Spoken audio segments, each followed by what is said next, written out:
Salam sejahtera Malaysia, selamat datang ke channel Fels Lifestyle. Satu lagi isu hangat dipetik daripada Malaysia kini yang pasti menggemparkan seluruh Malaysia, terutamanya kabinet di dalam kepimpinan Kerajaan Perpaduan. Artikel daripada Malaysia kini, Lok didakwa hadiri jamuan makan kongsi gelap, Lip Eng beri penjelasan. Satu catatan di saluran Telegram edisi siasat mendakwa Setiausaha Agung DAP Anthony Lok menghadiri sebuah jamuan makan malam geng kongsi gelap awal bulan ini.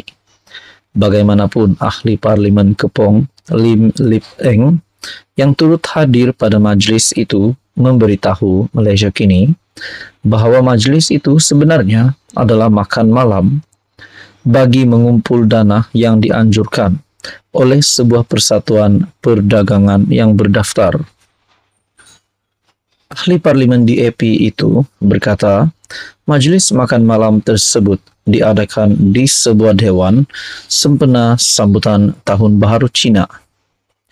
Adakah salah saya terima jemputan untuk menghadiri jamuan makan malam? Soalnya. Sebelum ini, Akbar Sin Chiu melaporkan bahawa majlis makan malam pada 3 Mac itu dianjurkan oleh sebuah persatuan perdagangan dan industri bagi mengutip dana yang bertujuan untuk membina sebuah bangunan. Adalah juga dilaporkan bahawa Lok telah menderma RM40,000 manakala Lim dan pengerusi DAP wilayah Persekutuan Tan Kok Wai menyumbang RM5,000 setiap seorang. Turut hadir adalah Adun DAP Wong Siu Ki Seri Kembangan, Yu Jia Haur Teratai, dan Ong Chun Wei Balakong. Edisi siasat juga memuatkan klip 44 saat majlis itu dan mendakwa ia adalah jamuan makan malam geng 04 dengan logo kumpulan itu turut dipaparkan. Geng 04 buat jamuan makan malam besar-besar, siap tayang logo, kongsi gelap depa. Tengok-tengok ahli politik DAP ramai-ramai kat situ, termasuk Menteri Pengangkutan Anthony Lok. Malaysia Madani. Edisi siasat sering mendedahkan dokumen bocor, serta dakwaan penyalahgunaan dan rasuah berkaitan polis dan jabatan kerajaan yang lain. Logo pada spanduk di belakang pentas tersebut mempunyai sedikit persamaan dengan salah satu daripada 49 logo geng yang diterbitkan oleh polis pada 2013. Malaysia kini juga sedang menghubungi Lok untuk mendapatkan ulasannya. Halo semua, salam sejahtera Malaysia. Selamat datang ke channel Fels Lifestyle.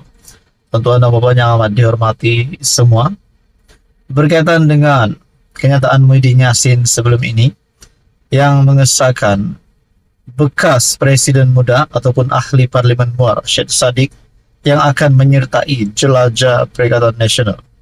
Timbul persoalan, adakah Syed Saddiq akan masuk di dalam gabungan itu?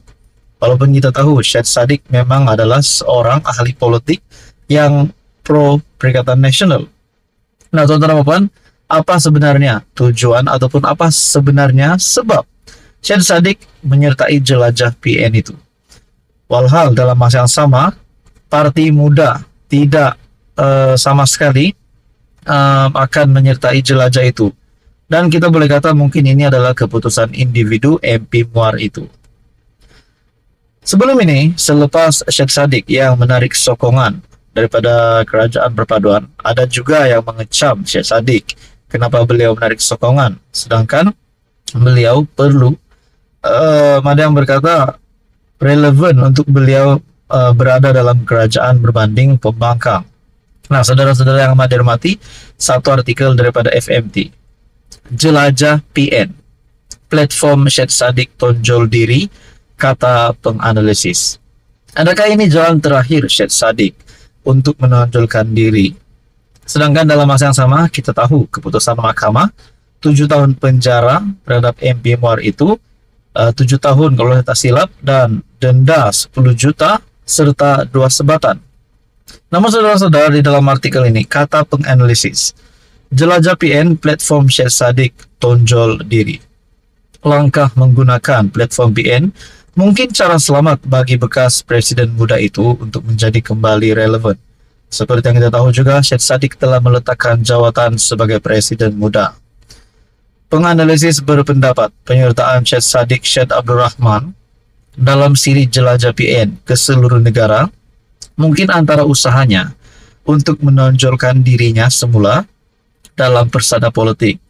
Salawati Mat Basir daripada Universiti Kebangsaan Malaysia berkata, langkah menggunakan platform PN mungkin cara selamat bagi bekas presiden muda itu untuk menjadi kembali relevan setelah dilihat semakin diketepikan dalam pelbagai isu. Beliau berbakat tetapi terlalu gairah dan tidak berhati-hati semasa jadi menteri, maka nasibnya menjadi malang. Selepas itu, mungkin satu-satunya cara selamat untuk Syed Saddiq menonjolkan kembali dirinya adalah bersama PN. Tapi dalam masa yang sama, kenyataan ataupun apa yang dinyatakan oleh penganalisis ini, satu-satunya cara selamat untuk Syed Saddiq menonjolkan kembali dirinya adalah bersama PN. Bila saya ingat bersama PN, pengurusi PN hari ini juga berhadapan dengan keputusan mahkamah, berhadapan dengan kes mahkamah. Begitu juga Syed Saddiq. Bagaimana penilaian rakyat penyokong PN selepas melihat Syed Saddiq yang menyertai Jelajah PN, namun dalam masa yang sama pengurusinya sendiri berhadapan dengan kes mahkamah, begitu juga Syed Saddiq. Itu hanya pendapat saya. Dalam artikel ini menyebut tidak salah, cuma kita tunggu sama ada rakyat mahu dengar atau tidak, katanya kepada FMT. Bagaimanapun katanya, Syed Saddiq sebenarnya telah terlepas peluang memenangi hati rakyat yang kini mahukan penyelesaian sesuatu isu, bukan sekadar penjelasan. Pada masa ini orang cuma nak lihat apa tindakan kerajaan dalam menangani kos sara hidup.